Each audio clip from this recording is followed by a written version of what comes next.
We've had years where monster catching games felt predictable.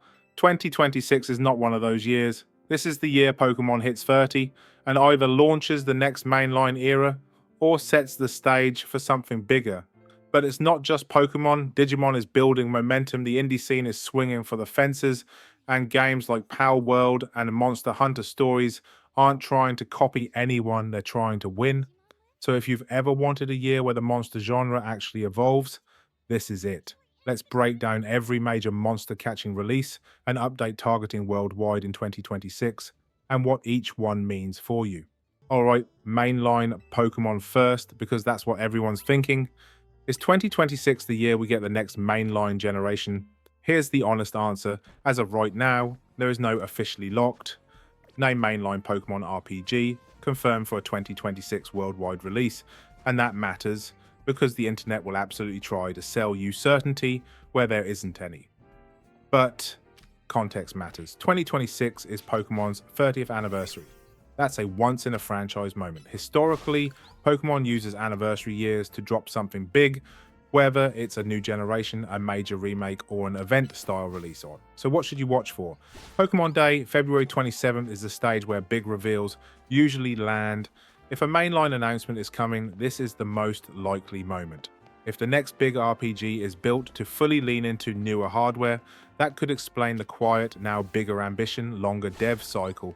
So for this video, we're keeping it clean. Mainline 2026 is a high hype watchlist topic, not a confirmed calendar item yet. The second we get a real title, platforms, and a release window, that's when the real countdown begins. Now, while we wait for that mainline bombshell, Pokemon is dropping major 2026 releases, and the first one is built for the most competitive players on the planet. Pokémon Champions is basically Pokemon saying, here's the battle game. If you love Pokemon combat, but you're sick of everything wrapped around it, breeding chores, grinding, I need hours before I can even test this team. Champions looks designed to cut straight to the point. It's coming in 2026 on Switch, Switch 2 and mobile, and it's built around online play, ranked, casual and private battles. The vibe is clear. This isn't your long adventure RPG. This is your repeatable competitive loop. The headline feature is Pokemon Home Connectivity, meaning you can bring in certain Pokemon from previous games and even from Pokemon Go, so you're not starting from zero. That's massive for long-time players who already have collections they care about. And Champions is also positioning itself as a place to experiment. Competitive frustration often comes from the time it takes to build variants of the same team. Champions is clearly trying to make that faster and more accessible, less grind, more queue again. Because if Champions lands the way it's aiming to, this becomes the go-to Pokemon battle platform for years. Now, if Champions is the sweat, Pokemon's other big 2026 release is the exact opposite fantasy. Pokémon Pokopia is locked with a date, March 5th, 2026 on Nintendo Switch 2, and the concept is honestly brilliant. You play as Ditto, and with help from Pokemon friends, you rebuild a world into a cozy paradise. This isn't battle your way to the Elite Four.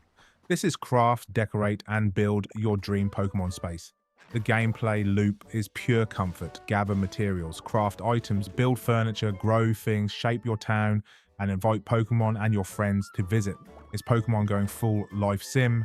And in the same year as Champions, that contrast is wild. Pokemon isn't choosing one audience in 2026, so it's splitting into lanes. Champions for competitive players, Pokopia for cozy players, which is smart, because that monster catching has always been two fantasies, battle mastery and living in the world.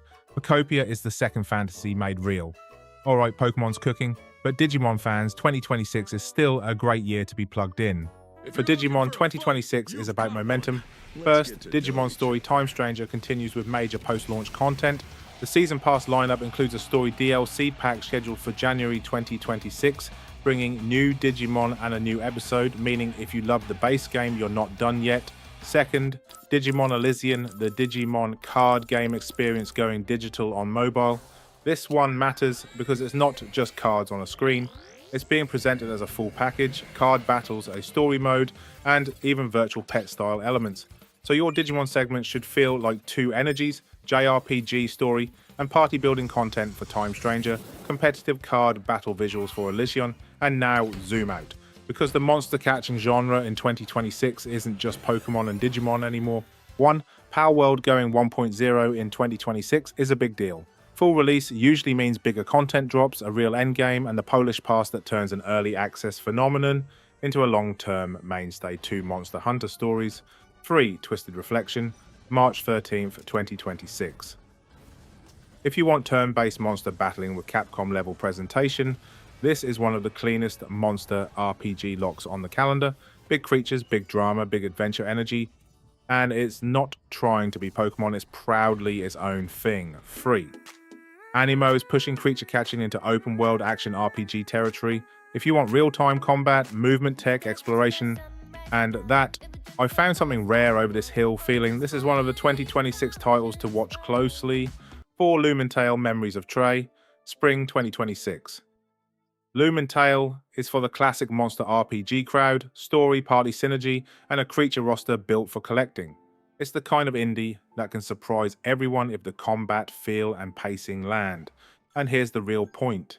The genre is specializing. 2026 isn't one monster game to rule them all. It's multiple monster games aimed at different player types. And that's why it's exciting. So here's the 2026 vibe.